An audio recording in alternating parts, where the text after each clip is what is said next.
In the quiet farmlands of Missouri, the cows grazed, the wind rustled the cornfields, and behind one weather-worn farmhouse, something unimaginable was unfolding. A kind-looking elderly couple, Ray and Faye Copeland, had built a life that seemed simple, until police started digging up bodies in their fields. Tonight, we explore how one of America's oldest married couples became one of its most unlikely serial-killing duos. This is the story of Faye and Ray Copeland, the grandparents of murder. Welcome back to Whispered Crimes. Ray Copeland was born in Oklahoma in 1914, raised during the Great Depression, a time when stealing a loaf of bread could mean survival. As he grew, so did his taste for shortcuts, cattle theft, forged checks, petty fraud.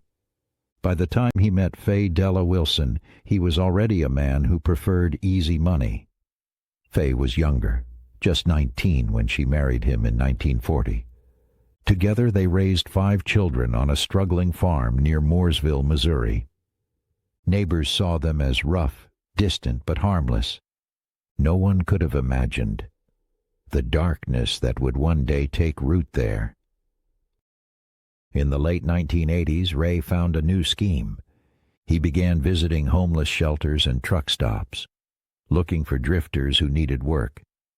He'd offer them room, food, and a bit of money to help on the farm.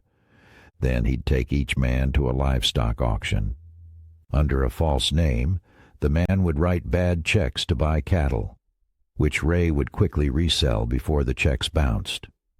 When the banks caught on, Ray blamed the worker, who conveniently disappeared, one man after another, until the missing names began to pile up. Between 1986 and 1989, at least 5 men vanished after working for Ray. Their names: Dennis Murphy, Wayne Warner, Jimmy Dale Harvey, John Freeman, and Paul Cowart. Each was shot once in the back of the head with a .22 caliber rifle. Each was buried in a shallow grave, on or near the Copelands' land. Some say Faye helped lure them. Others believe she simply sewed quilts from their clothes, never asking where the fabric came from. But the truth, only the Copelands knew for sure. The murders might have continued, if not for one man. Jack McCormick, a drifter who'd worked for Ray, escaped after sensing danger. He claimed Ray drove him to a remote area and aimed a rifle at him. Jack managed to flee, and he went straight to police. When investigators searched the Copeland farm, they made a series of grisly discoveries: bones, bullet casings, and a handwritten list, in Faye's careful script, with the names of every worker Ray had hired. 5 names, marked with an X. The same 5 who were dead. .22 rifle found in the farmhouse was a match for all the killings. Police also uncovered clothes belonging to victims, cut apart and reused in quilts. And Faye's X list became the most chilling artifact of all. Prosecutors said it proved she tracked who lived and who died. Faye said she was simply keeping track of Ray's workers, terrified to ask questions. Was she complicit, or a woman trapped in fear? In 1990, Ray Copeland was tried first. The jury took little time to convict him of 5 counts of first-degree murder. He received 5 death sentences.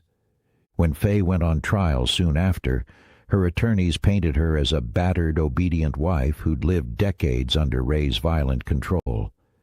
The prosecution told another story, that Faye was the organizer, the quiet mind behind her husband's crimes. The jury believed the state. At 69 years old, Faye Copeland became the oldest woman ever sentenced to death in the United States. Ray Copeland never met the executioner. He died of natural causes in prison in 1993, at 78 years old. Faye remained behind bars, her story dividing the public. Some saw her as evil, others as another of Ray's victims. In 1999, Missouri's governor commuted her sentence to life without parole, citing her age and health. By 2002, after a stroke, she was released to a nursing home. And the following year, she passed away quietly at the age of 82. Her last words to reporters, "I don't have much to say. I'm tired."